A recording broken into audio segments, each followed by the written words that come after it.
400-ൽ പരം സിനിമകളിൽ അഭിനയിച്ച് ദേശീയ സംസ്ഥാന പുരസ്കാരങ്ങൾ വാരിക്കൂട്ടി ഇന്ത്യൻ സിനിമയുടെ അഭിമാനമായി മാറിയ മമ്മൂട്ടിക്ക് ഇനി മെഗാസ്റ്റാർ എന്ന ടൈറ്റിൽ ഉപയോഗിക്കാൻ പറ്റില്ലെന്ന റിപ്പോർട്ട്. മലയാള സിനിമയുടെ നട്ടെല്ലെന്നോണം മമ്മൂട്ടിക്ക് പ്രേക്ഷകർ സമ്മാനിച്ച വിശേഷണമായിരുന്നു മെഗാസ്റ്റാർ എന്നത്. ഒട്ടനവധി ചിത്രങ്ങളിലും തലയെടുപ്പോടെ മെഗാസ്റ്റാർ മമ്മൂട്ടി എന്ന ടൈറ്റിൽ ടാഗ് കാണാം. എന്നാൽ ഇനി മുതൽ മമ്മൂട്ടി എന്ന പേരിനൊപ്പം മെഗാസ്റ്റാർ എന്ന് ചേർത്താൽ 8ന്റെ പണി കിട്ടുമെന്നാണ് റിപ്പോർട്ടുകൾ സൂചിപ്പിക്കുന്നത്. അതിന് കാരണം മറ്റൊന്നുമല്ല, തെലുങ്ക് സിനിമയിലെ മെഗാ താരമായ ചിരഞ്ജീവി മെഗാസ്റ്റാർ എന്ന ടാഗിന്റെ കോപ്പിറൈറ്റ് സ്വന്തമാക്കിയിരിക്കുകയെന്നാണ് റിപ്പോർട്ട്. അതുകൊണ്ട് തന്നെ മെഗാസ്റ്റാർ എന്ന വാക്ക് ചിരഞ്ജീവിയുടെ പേരിനൊപ്പമല്ലാതെ മറ്റുള്ളവരുടെ പേരിനൊപ്പം സിനിമകളിലും മറ്റു പബ്ലിക് പ്ലാറ്റ്ഫോമുകളിലും ഉപയോഗിക്കാൻ പാടില്ല.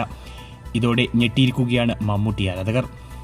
എന്നാൽ ഈ വാർത്തയുടെ സത്യാവസ്ഥ അന്വേഷിച്ചപ്പോൾ മമ്മൂട്ടി വിരോധികൾ ഉണ്ടാക്കിയ ഫേക്ക് ന്യൂസ് മാത്രമാണിത്. വിശ്വസനീയമായ മീഡിയകൾ ഒന്നും തന്നെ ഇത്തരത്തിലുള്ള ഒരു വാർത്ത റിപ്പോർട്ട് ചെയ്തിട്ടില്ല. അതുകൊണ്ട് തന്നെ മമ്മൂക്കയുടെ വരാനിരിക്കുന്ന ചിത്രങ്ങളിലും മെഗാസ്റ്റാർ മമ്മൂട്ടി എന്ന ടൈറ്റിൽ പ്രതീക്ഷിക്കാം. താൻ നിർമ്മിക്കുന്ന ചിത്രങ്ങളിൽ ഒന്നും ഈ ടൈറ്റിൽ മമ്മൂക്ക ഉപയോഗിക്കാറില്ലെങ്കിലും മറ്റുള്ള നിർമ്മാതാക്കളുടെ സിനിമകളിൽ കാണാറുണ്ട്.